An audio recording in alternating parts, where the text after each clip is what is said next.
Hi friends, welcome to my channel. ఈరోజు పానకం పప్పు ఎలా చేయాలి అనేది చూపిస్తామండి. ఏం చేస్తున్నావు అత్త ఇప్పుడు? పానక పప్పుకు బుడ్డపప్పులు వేయించుతాను. మరి ఎందుకు మంట అంత సన్నగా పెట్టినావు? సన్న మంటలో పెట్టుకుంటే బాగా దూరగా ఎగుతాయి, మాడకుండా వస్తాయి.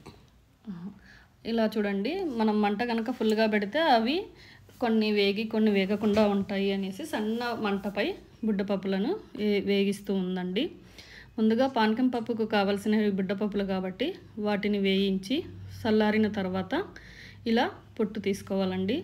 ఇలా తీసుకోవడం వల్ల ఏమవుతుందంటే ఎక్కడైనా కొన్ని పొట్టు పోకుండా ఉంటే కూడా అవన్నీ నీట్గా వచ్చేస్తాయి. నార్మల్గా కూడా చేయొచ్చు, బట్ ఇలా చేస్తే మొత్తం అన్ని పొట్టు నీట్గా వచ్చేస్తాయండి. ఇప్పుడు పానకం పప్పుకు బుడ్డపప్పులు రెడీ చేసుకున్నాం కదండి. ఇవి వేయించి పొట్టు తీసి పెట్టుకున్నాము. ముందుగా స్టవ్ వెలిగించి బాణలిలో బెల్లం వేసుకోవాలండి. ఎంత బెల్లం వేసుకోవాలి అనంటే 1 కప్పు బుడ్డపప్పులకు 1.5 బెల్లం వేసుకోవాలండి. మేము ముందుగా కొలిసి పెట్టుకున్నాం కాబట్టి డైరెక్ట్గా బెల్లం వేసాము. ఆ బెల్లంలోకి చిన్న గ్లాసు నీళ్లు పోసి బెల్లాన్ని కరిగిస్తున్నామండి. మళ్ళీ ఒకసారి అడుగుదాము. ఎన్ని బుడ్డపప్పులు ఎన్ని బెల్లం తీసుకున్నావు అత్త? 1 కప్పు బుడ్డపప్పులకు 1.5 కప్పు బెల్లం వేసావు. నీళ్ళు ఎంతైనా వేసుకోవచ్చునా, లేకపోతే నీళ్ళు కూడా కొద్దిగా వేసుకునే సరిపోతుంది. ఎక్కువ వేసుకుంటే పాకం తొందరగా లేట్ అవుతుంది. తల్లికి పోసుకుంటే అందుకు కొంచెం పోసుకొని 1 గ్లాసు చిన్న గ్లాసులో పోసుకుంటే తొందరగా వస్తుంది పాకం. సో చిన్న గ్లాసు నీళ్లు వేసుకొని బెల్లం పాకు ఇలా కలుపుతూ ఉందండి. ఇలా ఎందుకు కలపాలి, ఊరికే నీళ్లు పోసి అలాగే పెట్టొచ్చు కదా అని అనుకోవచ్చు. అలా కలపడం వల్ల ఏమవుతుందంటే ఎక్కడైనా బెల్లము ఉంటలు ఉంటే కూడా మనం కలపడంలో మొత్తం అంతా కరిగిపోతుంది. సో నేను ఈ వీడియోలో ఎంత జాగరీ వేసాను, ఎంత గ్రౌండ్ నట్స్ తీసుకున్నాను అనేది కూడా మధ్య మధ్యలో చూపిస్తూ ఉన్నాను చూడండి. ఈ విధంగా బెల్లం కొంచెం కరిగిన తర్వాత అలాగే సన్న మంట పైననే ఒక 15 నిమిషాల పాటు ఉడికించండి. తర్వాత మళ్ళీ 15 నిమిషాల తర్వాత పాకు ఎలా ఉంది ఏమి అనే దాన్ని బట్టి మంటని ఇంకా కొంచెం వెలిగించాలా లేకపోతే అదే మంటపై ఉంచాలా అనేది చూస్తాము. సో ఈ విధంగా బెల్లం పాకం రెడీ అవుతూ ఉందండి. ఇప్పుడు ఇలా కలుపుతూ ఉండాలండి.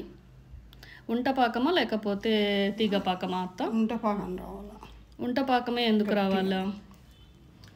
తీగ పాకం అయితే అతుక్కపోతుంది, కలుసుకుంటుంది నోటికి పండకు. అందుకు గట్టి పాకం అయితే బాగా విడిగా వస్తుంది. ఓకే, కాబట్టి తీగ పాకం కాదండి, గట్టి పాకం అంట. గట్టి పాకం అయ్యేంత వరకు ఇలా బెల్లం కలుపుతూ ఉండాలి.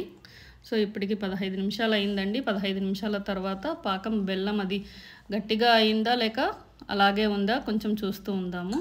సో అంత లోపలగా బుడ్డపప్పులు మనం కొలిసి పెట్టామని చెప్పాం కదండి. ఇదేనండి 1 కప్పు బుడ్డపప్పులు. కొద్దిగా ఇలాచీ పౌడర్, అది మీ ఇష్టం అండి. జస్ట్ టేస్ట్కు కొంచెం బాగుంటుంది, డైజెషన్కి బాగుంటుంది, స్మెల్ బాగుంటుంది అనేసి ఇలాచీ పౌడర్ని కూడా వేసుకుంటున్నాము.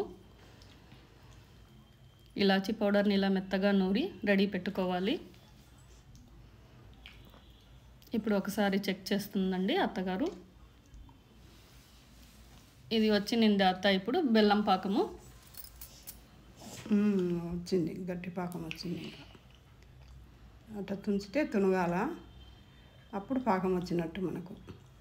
ఇంకా అంత సాగుతూ ఉంది. ఇంకా కొంచెంసేపు ఉండాలి. ఇంకా 2 నిమిషాలు ఉంటే అవుతుంది. ఇది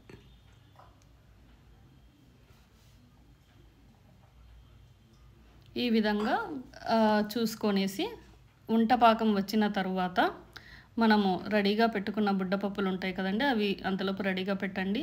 నెయ్యి వచ్చేసి టేస్ట్కు తగినంతగా, కొంచెం స్మెల్ వస్తే బాగుంటుంది, టేస్ట్కు అన్నింటికి బాగుంటుంది నెయ్యి. అందులో నెయ్యి వాడడం వల్ల మనకు డైజెషన్ కూడా అవుతుంది అనే ఉద్దేశంతో నెయ్యిని కూడా యాడ్ చేసామండి. ఇప్పుడు ఉంట పాకం వచ్చినందుకు బుడ్డపప్పులు వేసి కలుపుతూ ఉన్నామండి.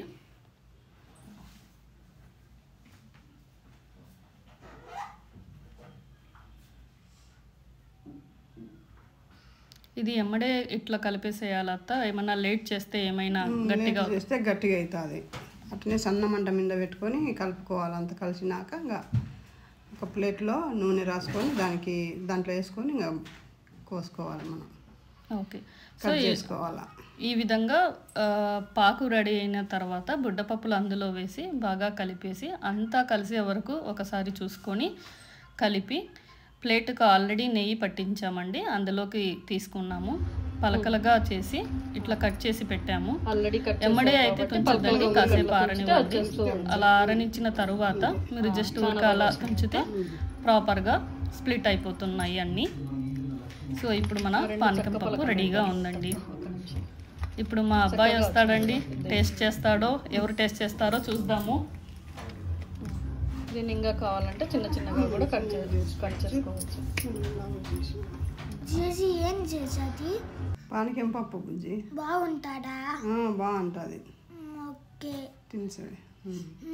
తింటున్నా. బాగుందే చేసి? బాగుంది. నువ్వు చెప్పు. బాగుంది. తిని చూసి చెప్పు విష్ణు.